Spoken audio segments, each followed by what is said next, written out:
the decade from 66 to 75 years old.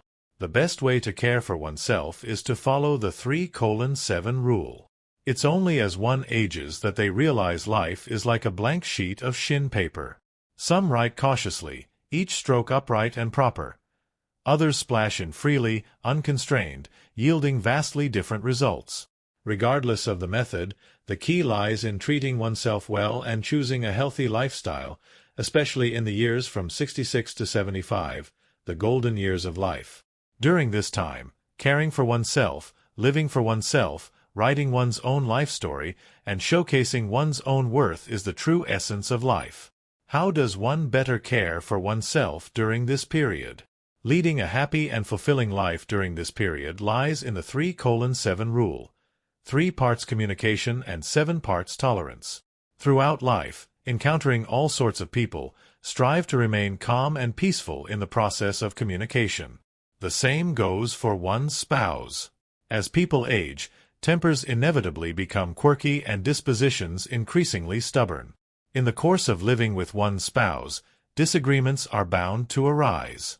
If differences occur, try to communicate more with your spouse, mutually understand and tolerate, and avoid sulking alone, as it harms your own body. After crossing the threshold of old age, children are busy with work, leaving only one spouse by one's side. Maintaining a relationship with one's spouse by adhering to the 3:7 rule, 3 parts communication and 7 parts tolerance, helps. Trivial matters shouldn't be dwelled upon too much as long as they don't cross your mutual bottom line and principles. Endure what you can, especially for men. Maintain a broader perspective, avoid quarreling with your spouse, prioritize the bigger picture, and emphasize family harmony. Understanding and accommodating one's spouse is crucial, as quarreling only harms each other's relationships, so why bother? Sharing joys.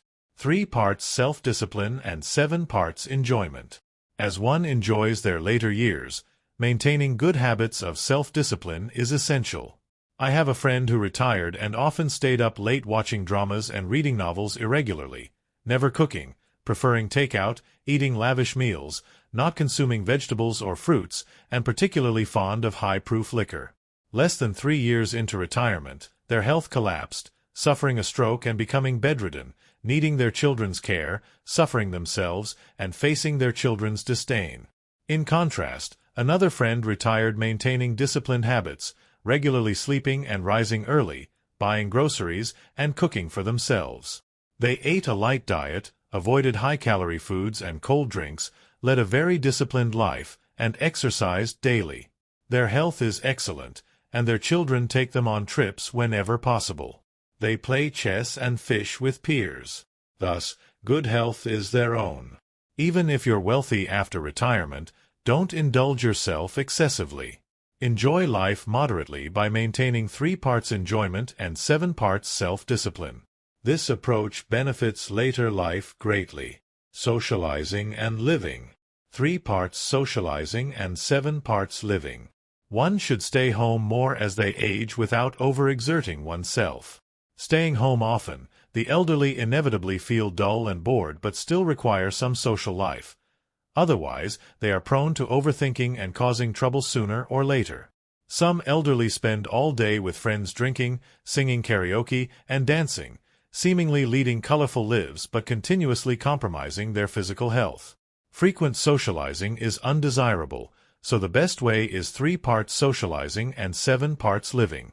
Consider this. As one ages, their body becomes fragile, physical strength declines compared to the past, and often playing with friends leads to mental fatigue and fears of accidents. At this time, the elderly should understand detachment, simplify their circle, retain suitable friends, and appropriate socializing contributes to physical and mental health. Occasionally chatting and confiding in friends eases the mind considerably.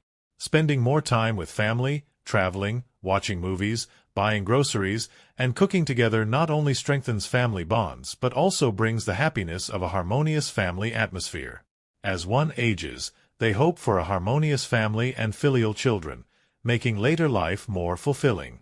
Exercise and rest. 4 parts exercise and 7 parts rest. As one ages, Exercise can be maintained, but excessive exercise is discouraged, especially vigorous activities. There's an old man in the neighborhood who retired and was fond of exercise. While others preferred playing cards, chess, and fishing, he was dedicated to physical exercise all day long, whether climbing mountains, jogging, or playing soccer. However, excessive exercise led to physical strain, resulting in a serious fall during a hike and severe injuries. The doctor advised bed rest and no more exercise. Actually, as one ages, the best way is 4 parts exercise and 7 parts rest. Don't spend the whole day on exercise. In the morning, sunbathe to get some calcium, practice Tai Chi, and do fitness exercises, moderate exercise. An afternoon nap, reading at home, practicing calligraphy, and drinking tea are all good leisure activities. Reading also activates brain thinking, increases knowledge, and prevents dementia. Following the 3:7 rule from 66 to 75 years old is the best way to care for oneself through moderate communication and tolerance, enhancing marital harmony, moderate enjoyment, and self-discipline, enhancing physical health, moderate socializing, and rich family life, enhancing spiritual fulfillment, and moderate exercise and rest, balancing life. This lifestyle not only enhances our quality of life but also brings more happiness and satisfaction to our later years. Remember, only by treating yourself well and choosing a healthy lifestyle can you paint the most beautiful life picture in your golden years.